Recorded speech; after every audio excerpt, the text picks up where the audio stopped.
Come in. Hey. Oh, General Smack. How wonderful to see you. Yeah. How are things? You know goddamn well how things are, Smitey. Troops getting killed in Iraq and Afghanistan every day. Spending on Iraq and Afghanistan reaching nearly $2 trillion. And my own people telling me the U.S. Army is broken. That's what they're saying. U.S. Army, God's own soldiers, the Marines, broken. That's how things are, as you know goddamn well. Oh, come, General. Things are not all too bad. Have a nice cup of tea here. Look, Iraq's been destroyed. That's got to be a positive. I don't think we'll be seeing any united pan-Arab republic emerging there again anytime soon. And you've got those private security contracts, didn't you? Our two countries, along with Israel, are now leading $100 billion a year industry of private security, thanks in no small part to our little escapade in Mesopotamia. We've made more from that than from the oil. And the oil is another thing. The goddamn Iraqi government is selling half of it to China. China! Goddamn ingrates, after all we've done to them, for them. And our military operations are behind schedule. We were supposed to be inside Iran by now. Have some patience, General. You know we can't deal with Iran until we've dealt with Hezbollah. We can't risk attacking Iran whilst a powerful Iranian-backed militia remains in Lebanon, although destroy northern Israel the minute the first Hellfire missile hits Tehran. I know all that, Smitey. That's why we agreed the Israelis were going to Lebanon and wipe out Hezbollah first, but they failed. And now Hezbollah's popularity is an all-time high amongst, what do they call, Sunnis and Shias. It's like the whole goddamn region is united against us. You mean you'd like to see them more divided? Because we have some experience of that. Okay, wise guy. What do you suggest? Look, we can't move on Iran until we've dealt with Hezbollah, right? Yeah. But as long as Hezbollah are being supplied by Iran, they can't be defeated. It's a vicious circle. And one we need to break. But there's another important point on that circle, one that I believe can be broken. What are you talking about? Look at the map. All the Iranian supplies go through Syria. The road to Tehran, General, goes through Damascus. Of course. That's it. I think I'm having an epiphany, Smitey. We gotta bomb the road to Damascus.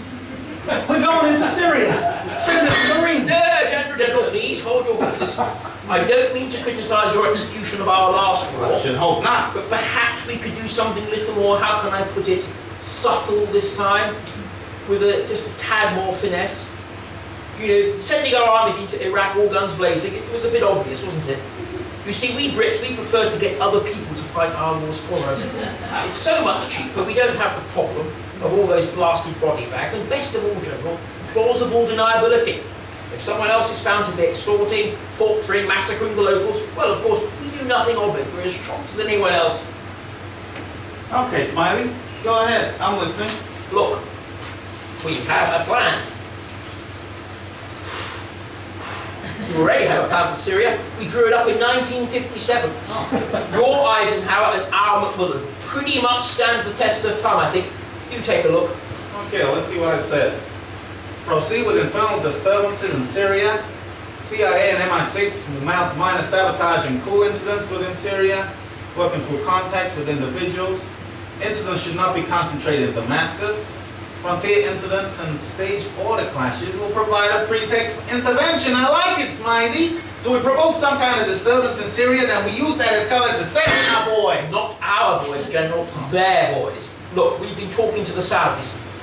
They're saying with a few billion from each of us, they've included, they can coordinate fighters from across the region to go and attack not just the Syrians, but the Iranians and the Iraqis too. Yeah. You see, they've already laid the groundwork. They're Wahhabis, you see, which means they hate the Shia. They see them as infidels. They blame them for everything that's gone wrong in the Arab world. And they've spent $70 billion spreading these ideas, setting up schools, mosques, satellite channels, you name it. Now, the Syrians have a Shia government. The Iraqis have a Shia government. The Iranians have a Shia government. And Hezbollah is a Shia movement. Do you see the pattern, General? No. What's the link? What almost all our regional adversaries have in common is that they are Shia. Now the Saudis have been training people to hate the Shia for generations. All we need to do is to turn this hatred into a force that will eliminate our enemies on our behalf. These will be our boys, General. Oh, I see what you say. You mean kind of like we did in Nicaragua, El Salvador, Guatemala. We organized death squads from amongst their own people. Death squads, it sounds so very American.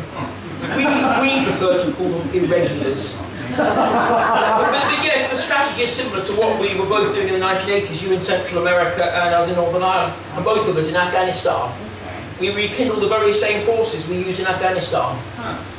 Oh, I always knew the 80s would come back into fashion. Great days, Reagan, Thatcher. Smiley, I like it. But how are we going to get those internal disturbances in Syria going in the first place?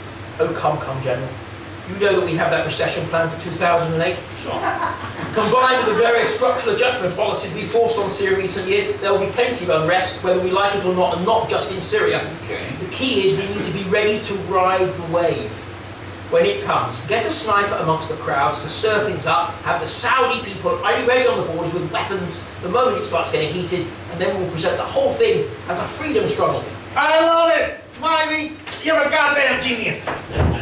Well, perhaps you have low standards. But there is one other thing.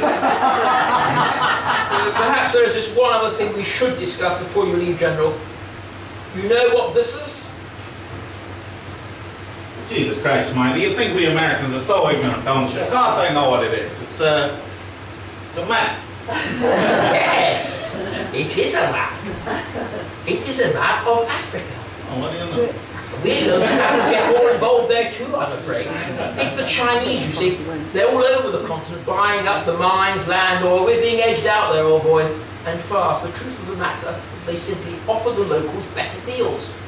Better deals? Boy, that's low. We're going to send in the Marines and put a stop to this. Well, yes, but there is a problem. These Africans have an awful chip on their shoulder about imperialism. They are simply very suspicious of our intentions. Goodness knows why. The point is, having that ludicrous cowboy of yours wading in... Are you talking about our commander-in-chief? If I may speak frankly, General, all I'm saying is it's going to be hard to get the Africans on board for any kind of intervention there under George W. Bush. It might be easier if there was someone a little more sympathetic looking, decently styled and in appearance. Okay. I think I see where you're going with this, Smiley. I know what you're saying. If you want to invade Africa, you got to blackface the operation. It's okay. We're onto it.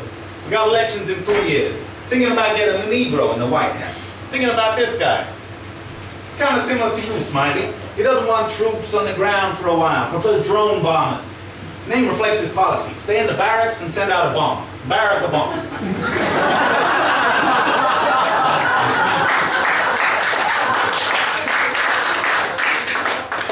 All very good, General, but how are you going to make sure he gets in? Ah, that's easy. Look what we got running against him. Nobody can lose to these guys. Beautiful, General. I think we have a plan.